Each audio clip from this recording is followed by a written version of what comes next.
it's another good week. Every week's a good week, unless you're, I don't know, dead. Yep. These are the pearls of wisdom you're going to be passing on. Good. Oh yeah, yeah. Big time, baby. Well, do you know what I love talking about more than anything in August? Is stuff that's close to Halloween, because obviously Halloween is only just around the corner. Well, by this point, you've already started your countdown, right? The countdown started a few days ago. We are 240 something days. No, well, I imagine on the 27th of February we were 240 something, because I saw everyone sharing 250 days to Halloween the other day. Yeah, 247 days is from the 27th of February. How many days between August the 28th and Halloween? Very good at this facade, aren't we? Well, that's got it the wrong way around. For some reason, it's given me the answer 430 days, because it's gone from last August to this October. Not. Oh dear. Yeah. Oh dear.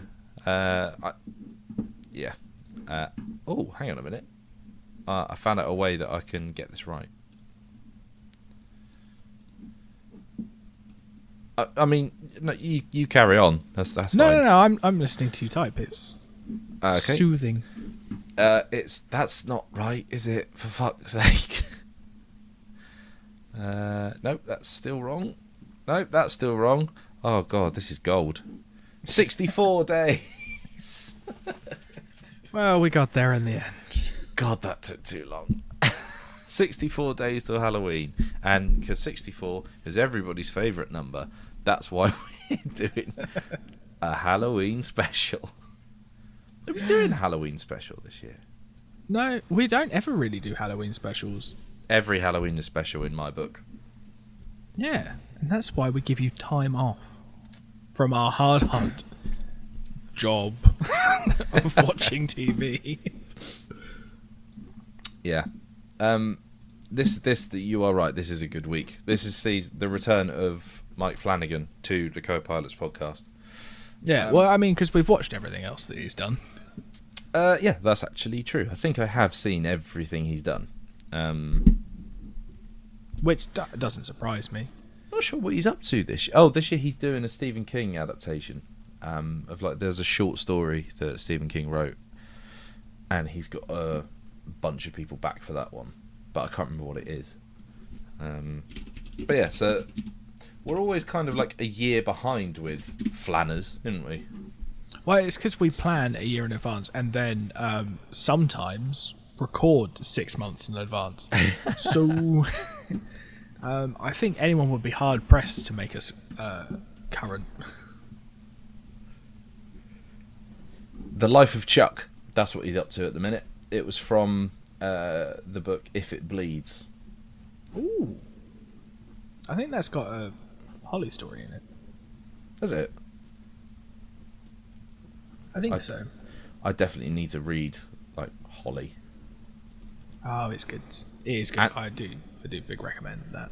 And the Mr. Mercedes things, and the other one that she's in, The Outsider. Yeah, all good. All very good. Speaking of very good, which one of these shows do you want to start with? Do you want to start with Interview with the Vampire or Fall of the House of Usher? And then you got to tell me the link. It's quite obvious for this one, but Horror. Yes, that's right. Horror adaptations of books. Yeah, that's what I said, but I just used the first word, and only the first words. Which one are we going for? Did they both come out in 2022? Because I was gonna. Oh no, yeah. Interview with the Vampire was released first, so we'll start with that. Okay. It's an adaptation of Interview with the Vampire. It's got Grey Worm from Game of Thrones in it. Yeah, but, like, he's brilliant in this. Yeah, he was actually. I mean, to be fair, really good at Game of Thrones as well. Yeah, With a difficult job, that one. Yeah, that he had to that role pretend not of, to have like, a penis. well, I mean, not specifically that. I was thinking more like the only he kind of has to sort of sit on his emotions a bit, doesn't he? That's the whole point of the what's that army called? Unsullied. Yeah, that lot. that's the one. So I thought he did very well there. He's brilliant in this. Like, this is really, really fucking good. I was blown away by this. Yeah, I wasn't sure when it first opens and you see like the modern world. I was like, oh, are we just doing it now? But I was really glad that they kept it's him explaining his life story. But to do that, they've had to sort of tweak the time, because I think it's quite specific that he's like 140 some odd years old. So they had to go, oh well. And also I guess they don't really want to do plantations, because that's what it is in the book. Yeah, and I guess that they changed that because of the race of Louis du Point du Lac. This kept annoying me. They all kept saying du Point du Lac, but the way his name is written, it is absolutely du Point du Lac. That was really annoying me. I'll just call him the vampire guy. Is that okay? Yeah, I really like the opening bit. The opening part where it's like it goes through, like, you know, his sort of advert, Malloy's advert for it all. Also intrigued, like, I don't remember this from the, because I haven't I haven't read the book, but I have seen the film that came out in the 90s. I don't remember if, like in the show, they've previously done this. Like they tried to do this a few years previous. So, from what I remember of the book, from probably well over a decade ago, is that I'm fairly sure that's how it ends, with Vampire Man attacking Journalist Man. Mm. I'm fairly sure that's how it ends. Yeah, I thought I remembered that as well, that it does end with him actually going for him. So this could be a little bit of like a, should we try again? Or maybe that's just how it's going to end. I don't know if that's how the book ends, though. I'm pretty sure that is how the book ends. Tells his 200-year-old to a reporter referred to simply as the boy. But no, I was pretty sure, because I couldn't remember how it ended, and I was like, oh, is this? I don't remember the book being like a second meeting. I remember it sort of being a just the meeting. Punt. So it does make me wonder, like, what they're doing it for. Like, why have they made that decision to go? They tried to do this previously, but it just didn't take. Like, I guess it gives you a little bit of like they can almost skip Malloy's like. If he had any like the disbelief, then like being like, "Well, fucking prove that you're a vampire, mate." If he had any of that, they can already be like, "No, he's already tried to kill you. You survived. You understand. Now let's just get to the old timey stuff and watch that god boy jump off that roof." Just really quick though. Yep. Did they make reference to him attacking him previously, to Louis attacking Malloy? Yeah. Or did they just? I don't remember. Sort of pulls. I think he kind of pulls down his jacket and he's like, "Oh, that went really well last time," or something like that. Right. And you can see he's got like a scar on his neck.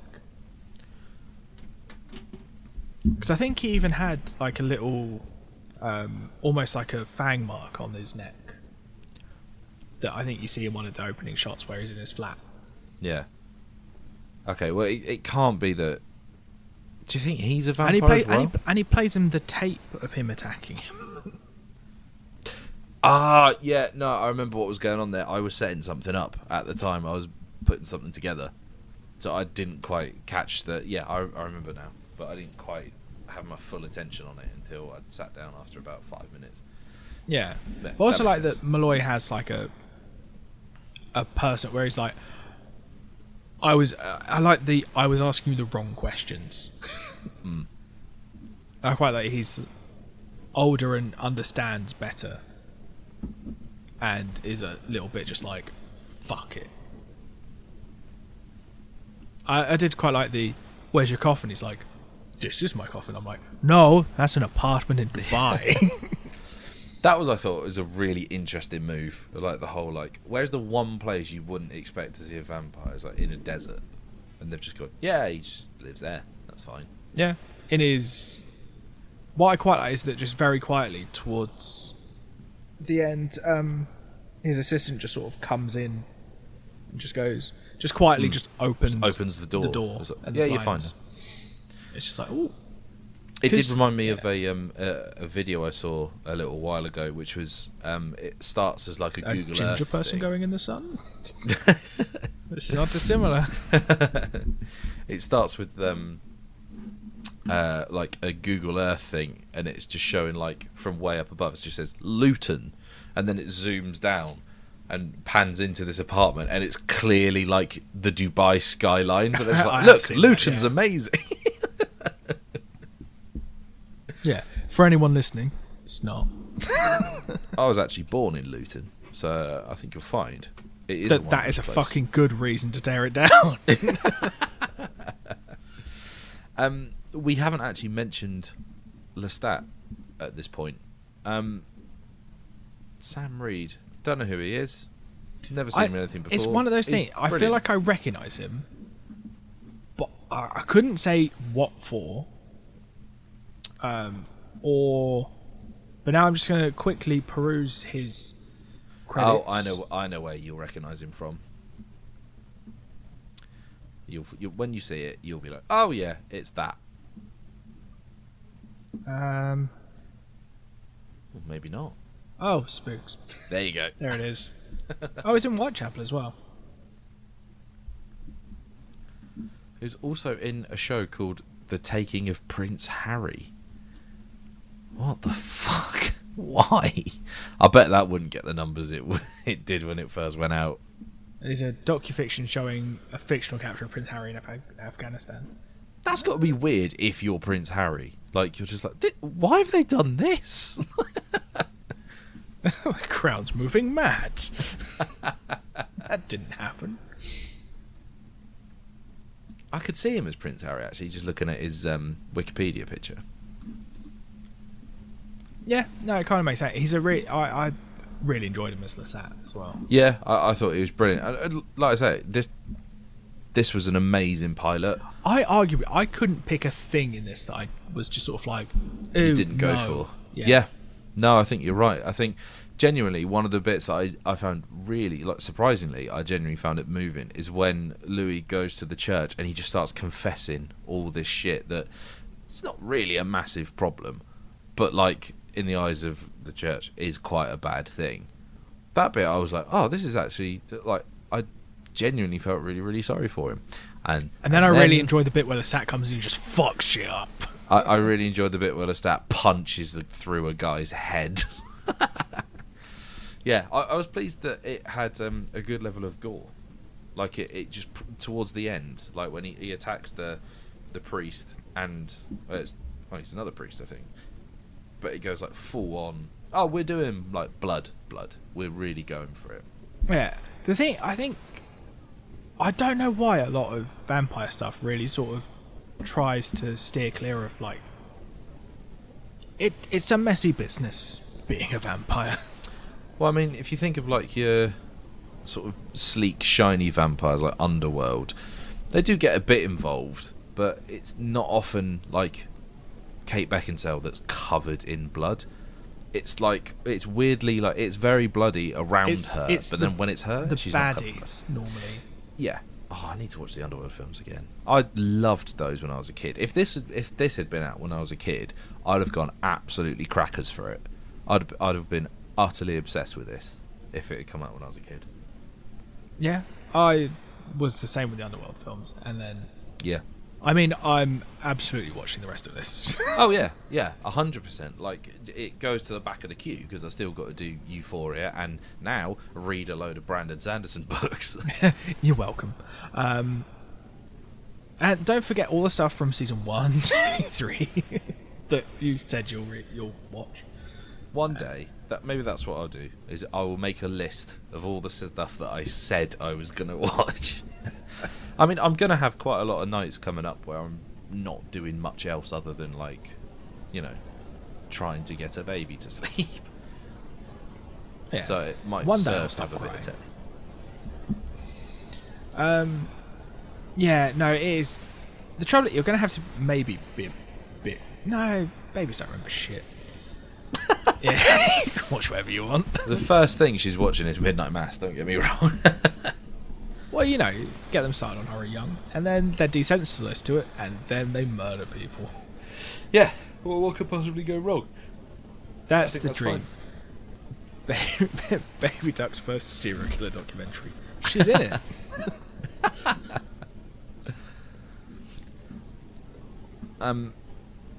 Yeah, like I said, we've gotten to that point again, haven't we, where we say we really like this thing, and the only thing we can say about it is it's really fucking good. Yeah. Like the attack on the lamplighter was really good as well. I almost jumped. I almost jumped when he comes running round the corner and just goes rah and attacks the guy.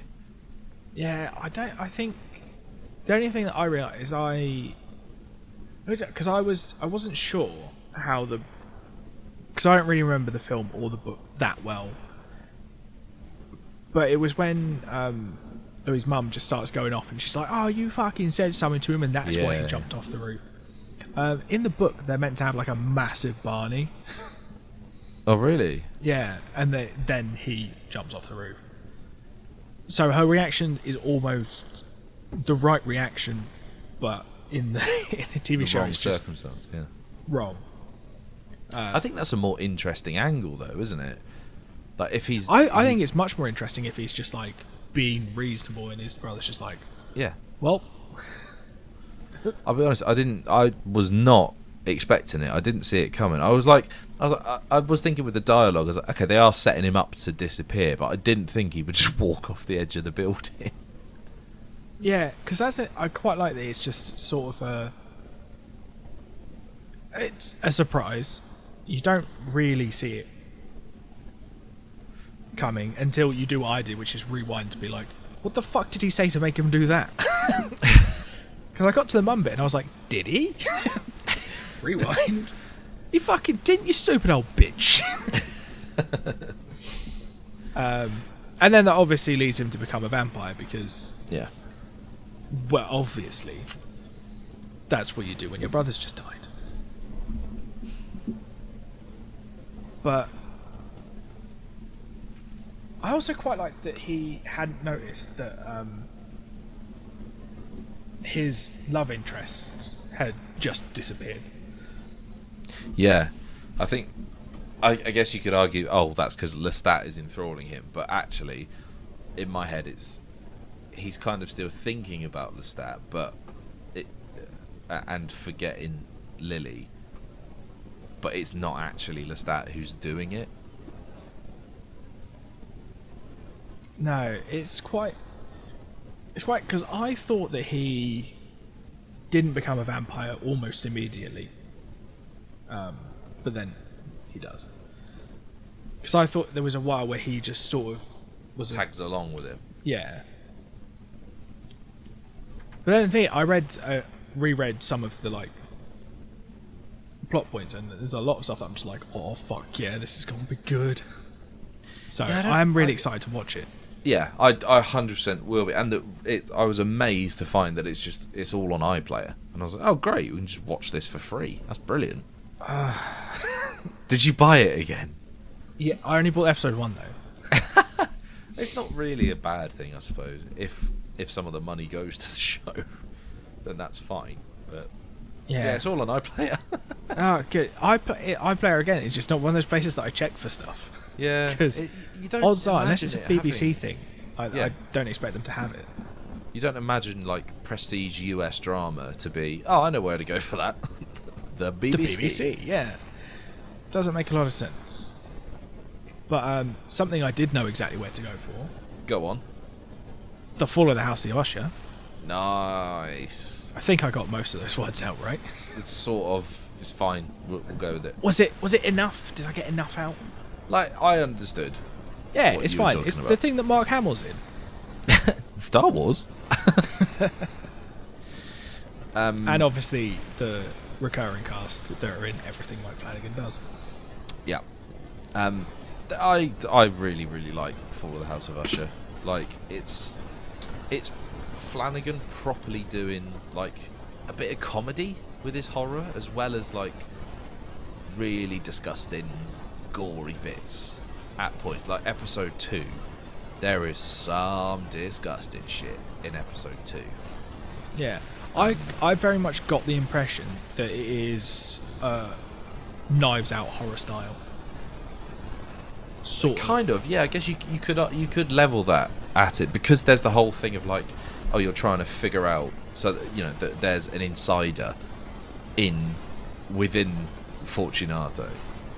Like, so you've got the again, not unlike Interview with the Vampire, you've got someone coming to basically interview someone of power who horrific things have happened to and has done horrific things.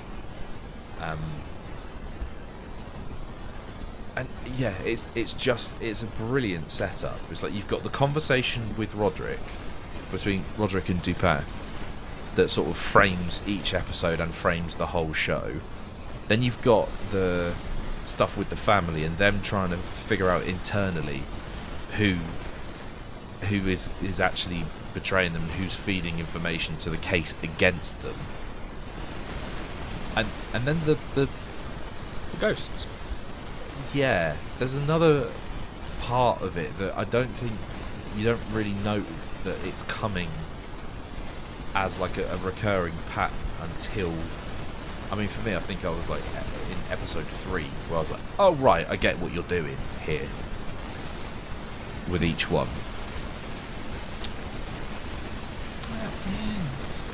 Because I am definitely going to watch the rest of this, because I've held off watching it purely so I can go in my top 5. Yeah. Which I think is never a bad thing if you know that it's going to be there. Because apparently Mark Hamill being in it was quite a well-kept secret until it came out. Or I was mean, a surprise, unless you follow Raoul Coley, who obviously couldn't keep a fucking lid on it. Which is fair. It's probably quite a cool. Well, I know it would be quite a cool thing if you're just like doing something and you're with Mark Hamill.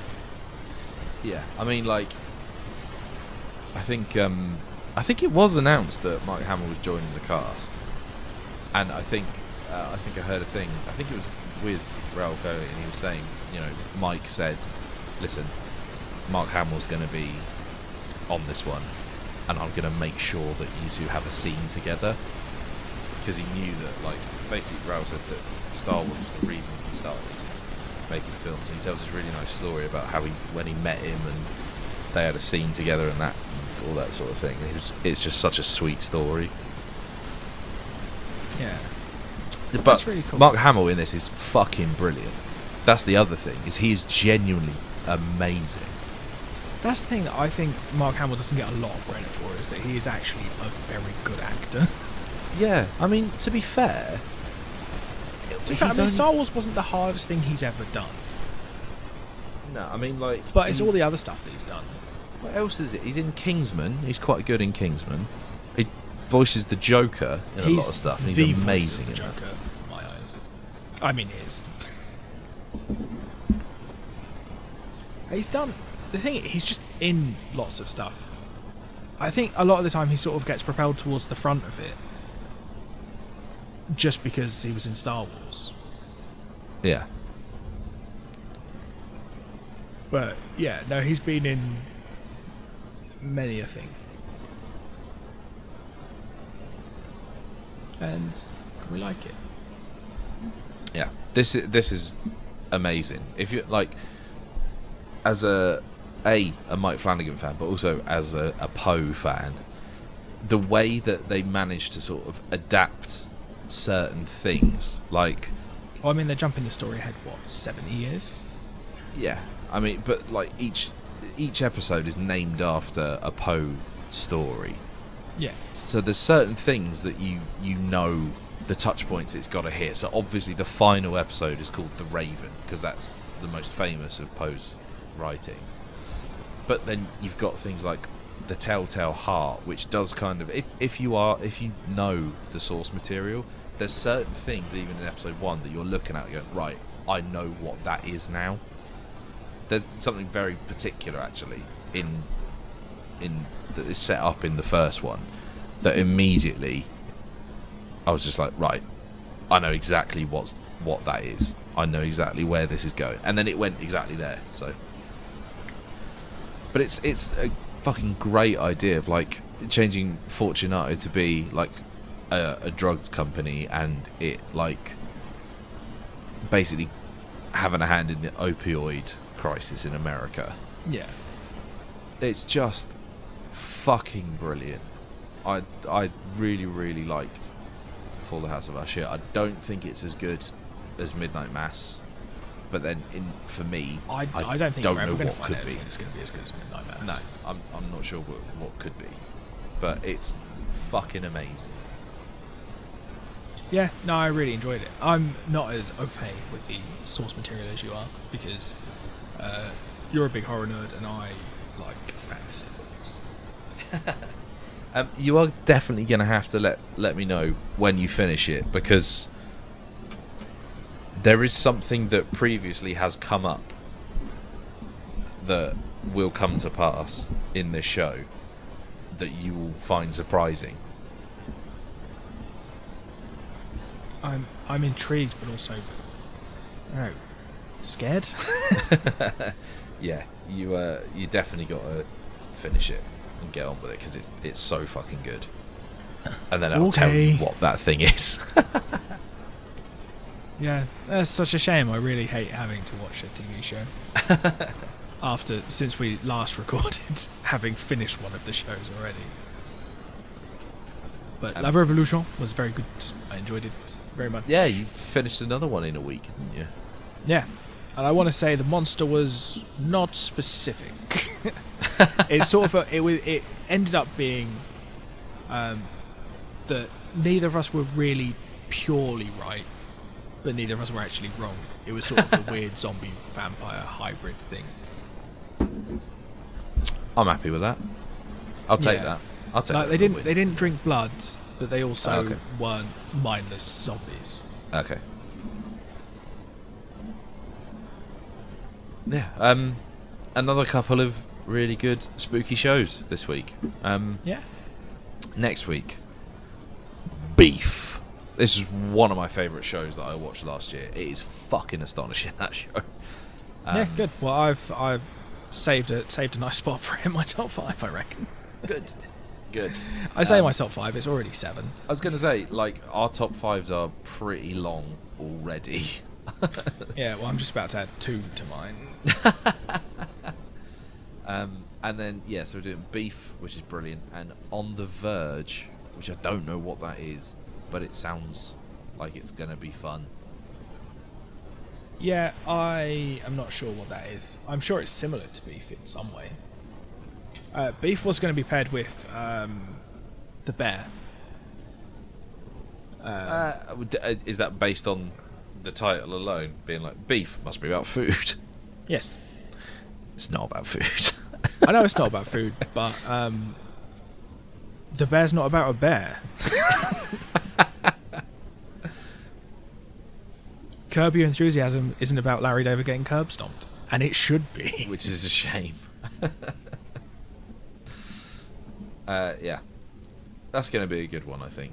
Well, I mean, at least I know for a fact you're really going to like Beef. And you'll finish Beef again within a week. Because it's short, it's half-hour episodes. But they're real fucking good. Oh, half-hour episodes, though. More shows need to do half-hour episodes. Also, I feel like beef is one of the funniest words in our language. I don't know why. It's just the word beef makes me laugh. I'm glad that lack of sleep delirium has set in early. I am really tired. Beef.